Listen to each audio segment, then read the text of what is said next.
बिहार सरकार के माननीय मंत्री महोदय योजना एवं विकास विभाग,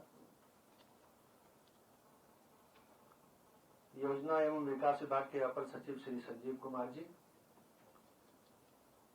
मीडिया जगत के उपस्थित सभी सम्माननीय प्रतिनिधिगण, सूचना एवं जनसंपर्क विभाग तथा योजना एवं विकास विभाग के अधिकारी एवं कर्मीगण, हाल ही में नीति आयोग ने एसडीजी इंडिया इंडेक्स 2020-21 शीर्षक एक विस्तृत रिपोर्ट प्रकाशित की थी, जिसमें राज्यों की रैंकिंग की गई थी। रिपोर्ट का नाम था एसडीजी इंडिया इंडेक्स 2020-21। उस रैंकिंग के बाद बहुत से समाचार विश्लेषण आए थे अखबारों में और दूसरे मीडिया में, तो उसके बारे में वस्तु स्थिति स्पष्ट करने के लिए आज की ये प्रेस कॉन्फ्रेंस बुलाई गई है। मीडिया के बंधुओं को जो फोल्डर दिए गए हैं उसमें एक विस्तृत रिपोर्ट है, काफी लंबी, जिसका शीर्षक है मेमोरेंडम।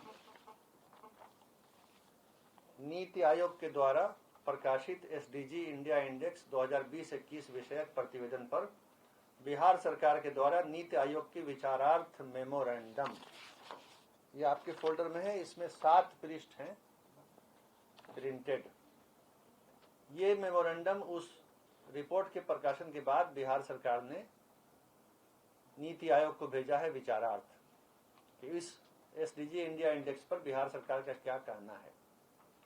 तो ये विस्तृत रिपोर्ट है। अब इसी का जो सार संक्षेप है वो 2 दूसरे कागजात में आपको दिया गया है अलग से। एक कागज का शीर्षक है नीति आयोग को भेजे गए मेमोरेंडम का सारांश, और दूसरे कागज का माननीय मंत्री योजना एवं विकास विभाग द्वारा सतत विकास लक्ष्य राष्ट्रीय सूचकांक 2020-21 पर दिनांक 27 सितंबर को प्रेस कॉन्फ्रेंस हेतु वक्तव्य। तो ये वक्तव्य जो है ये भी 3 पृष्ठों में है, जो आपको दे दिया गया है। माननीय मंत्री जी अंत में आपको संबोधित भी करेंगे। और ये जो सारांश है ये इसलिए बनाया गया है कि आपको उस पूरे चीज का सारांश समझने में आसानी हो।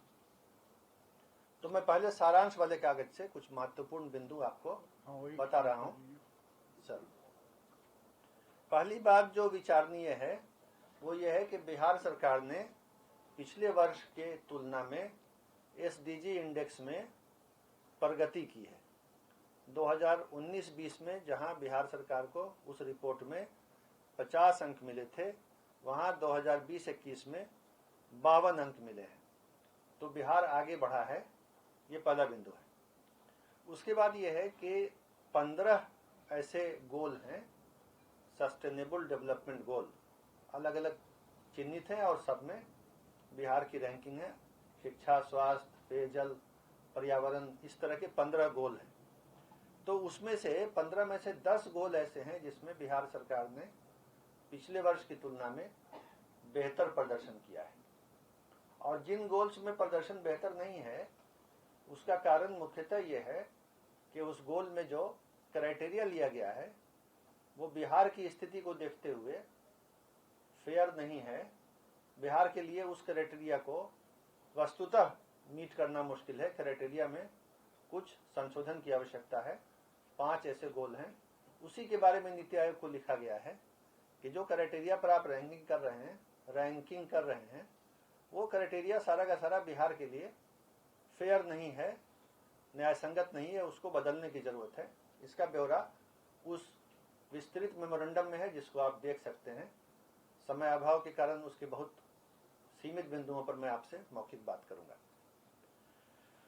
दूसरी बात यह है कि ये जो बिहार सरकार के अंकों में वृद्धि हुई है उसमें सबसे जबरदस्त वृद्धि गोल नंबर 3 जो स्वास्थ्य से संबंधित है उसमें हुई है। उसमें पिछले वर्ष की तुलना में बिहार ने स्वास्थ्य पर क्षेत्र में गोल नंबर 3 में पिछले वर्ष से 22 अंक अधिक प्राप्त किए हैं, ऊंची छलांग लगाई है।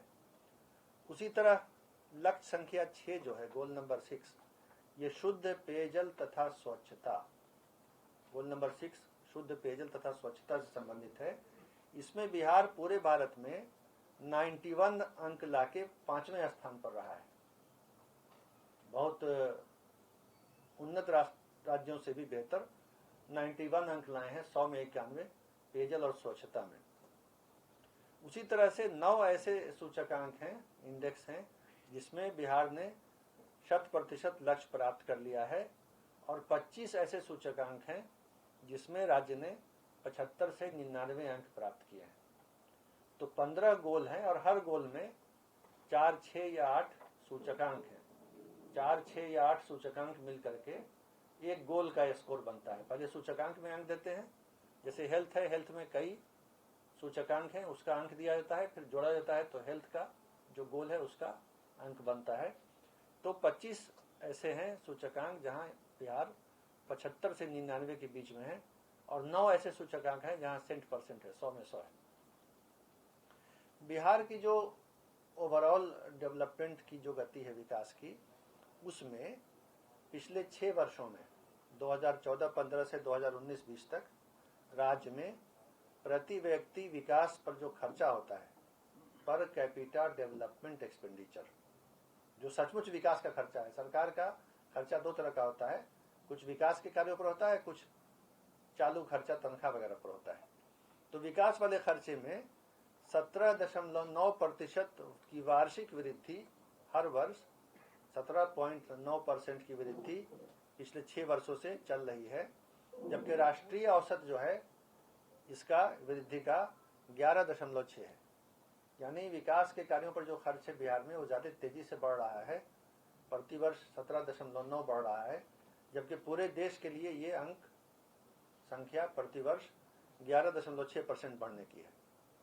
शिक्षा पर जो व्यय है बिहार में, उसमें वृद्धि 17.3% दर्ज की गई है पिछले 6 वर्षों में, और स्वास्थ्य पर जो वृद्धि है पिछले 6 वर्षों में वो 21.4% वार्षिक दर्ज की गई है। अब इसके सकारात्मक परिणाम आ रहे हैं।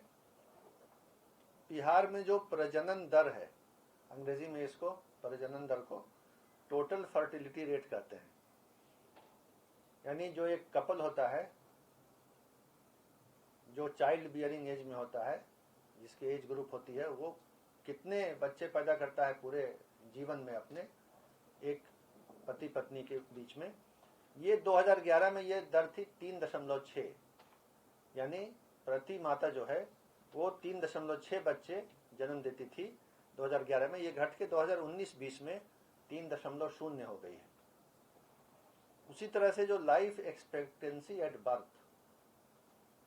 जीवन संभाव्यता, कितने साल औसतन आदमी जिएगा, क्या उम्मीद है कितने साल की, ये बिहार में 2006 से 10 में 65.8%, 65.8 वर्ष थी लाइफ एक्सपेक्टेंसी।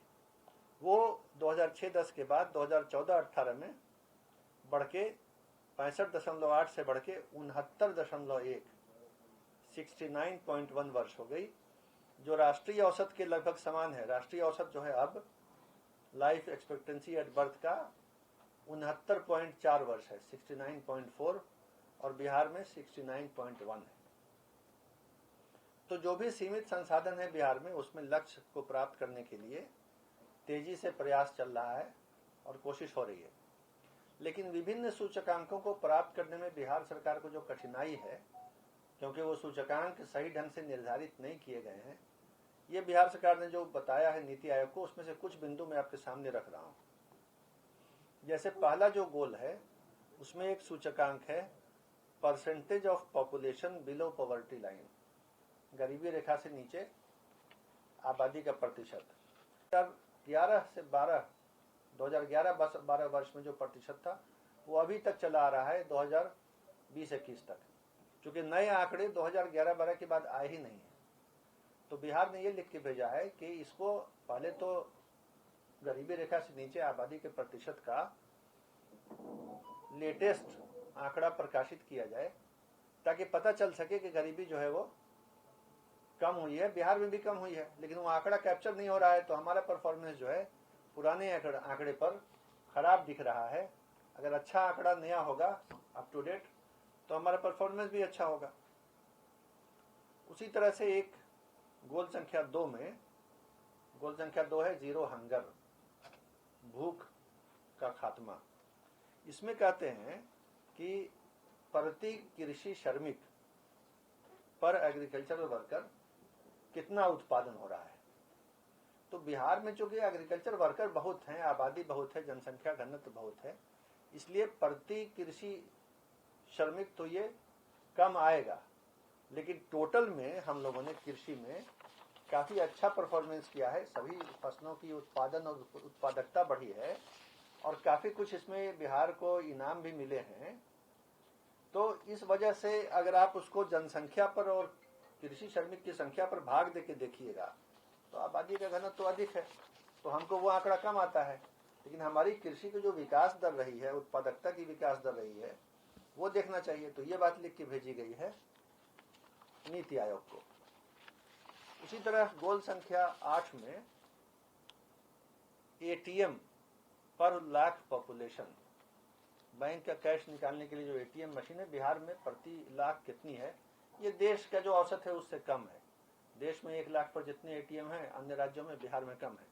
तो इसमें हमको अंक कम मिले, लेकिन एटीएम राज्य सरकार तो लगाती नहीं है, ये तो संबंधित बैंक लगाते हैं। बैंक जो है वो राज्य सरकार के अधीन नहीं है।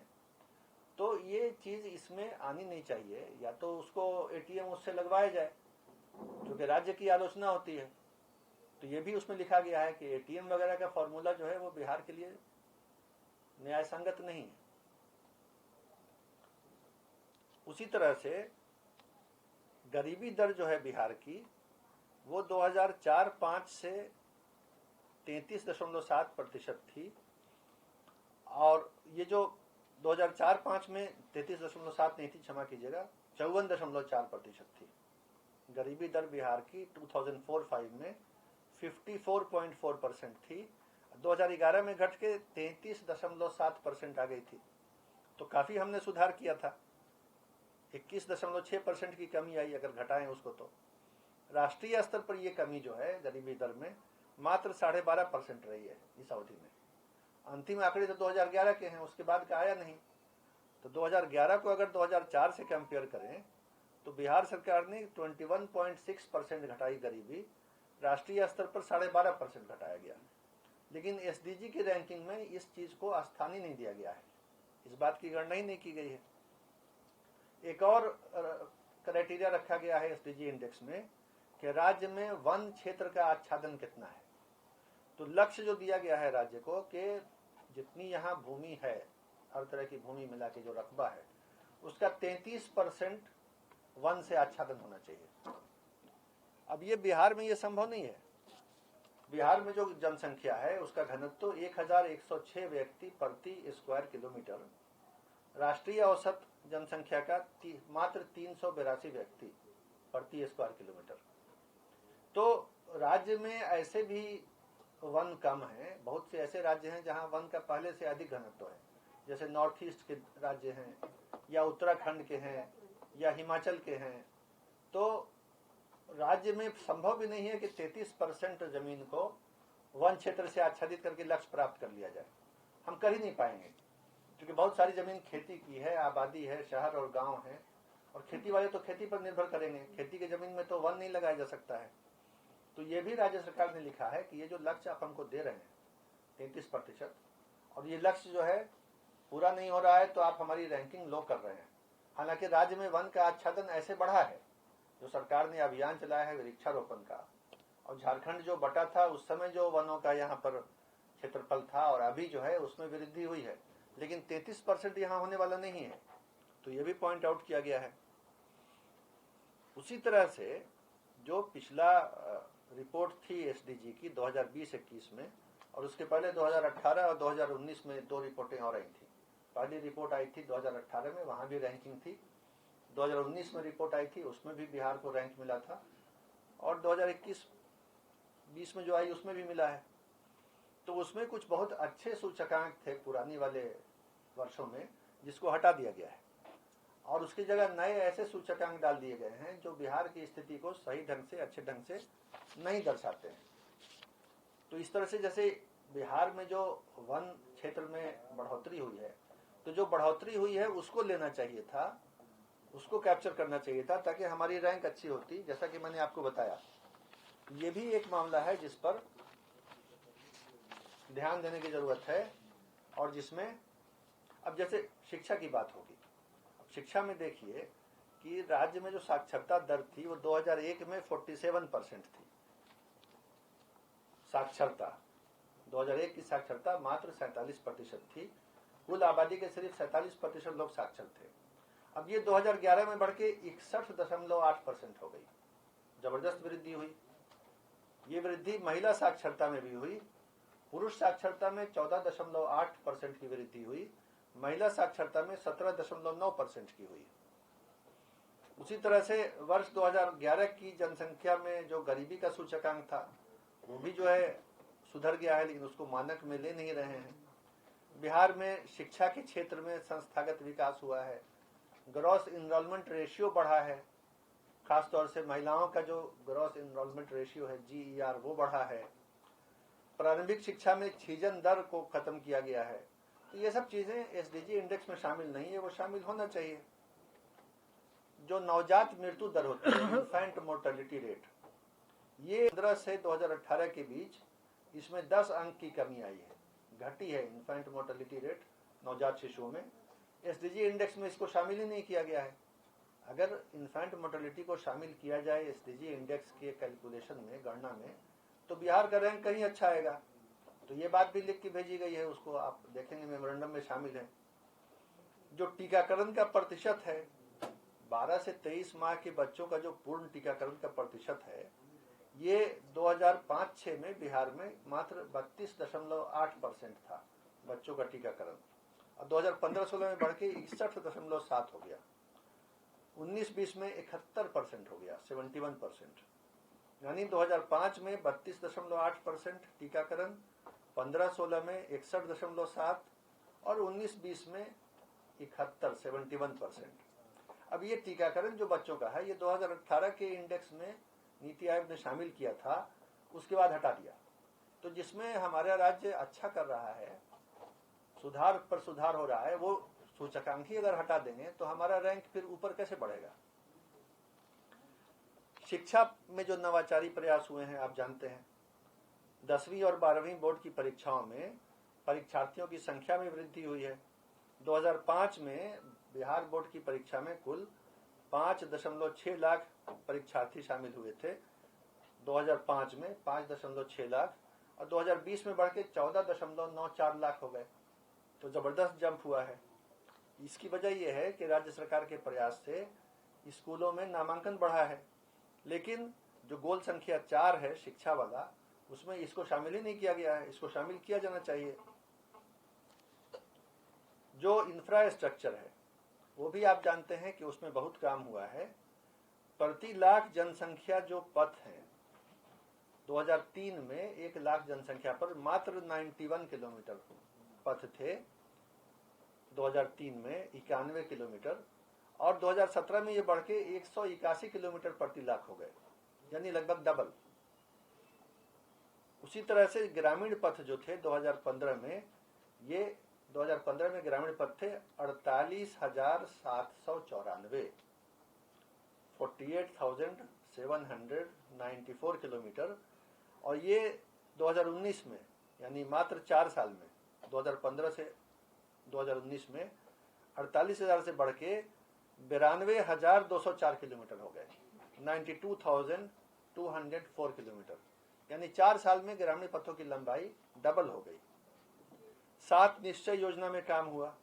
हर घर तक पक्की गली नली योजना में 3,60,940 घरों को आच्छादित करने का जो लक्ष्य था, उसमें सितंबर 19 तक 3,57,000 घरों का आच्छादन हो चुका था। राज्य में वर्ष 2012-13 से 18-19 तक 891 पुल बनाए गए नदी नालों पर, पथ और पुलियों का जाल बिछाया गया। उसी तरह से जो पंजीकृत मोटर वाहन है, रजिस्टर्ड मोटर व्हीकल, हर तरह के वाहन, 2013-14 में राज्य में 5,53,000 मोटर व्हीकल थे और 19-20 में बढ़ के 13,50,000 हो गए, यानी लगभग 3 गुना। तो इस तरह के आंकड़े अगर देखे जाएंगे तो बिहार काफी ऊपर जा रहा है, लेकिन ये आंकड़े अगर छोड़ दिए जाएंगे तो जाहिर है बिहार का जो ग्रोथ हो रहा है वो ठीक से जब प्रदर्शित नहीं होगा तो रिपोर्ट में लगेगा कि बिहार की प्रगति नहीं हो रही है। इन सब के अलावा भी बहुत सारे बिंदु हैं जो इस मेमोरेंडम में है, उन सबको अलग से पढ़ के सुनाने की जरूरत नहीं है, चूंकि आपने वो मेमोरेंडम आपके पास है, आप उसमें देख सकते हैं और किसी बिंदु पर अगर कोई सवाल करना हो तो सवाल भी कर सकते हैं। तो मैं आपसे आशा करता हूं कि आप इन कागजात का जो आपको दिए गए हैं गहन अवलोकन करेंगे और इन मुद्दों को समझने की कोशिश करेंगे। इसी के साथ मैं अपनी बात पूरी करता हूं और इसके आगे अनुरोध करता हूं कि माननीय मंत्री जी आपको संबोधित करने की कृपा करें।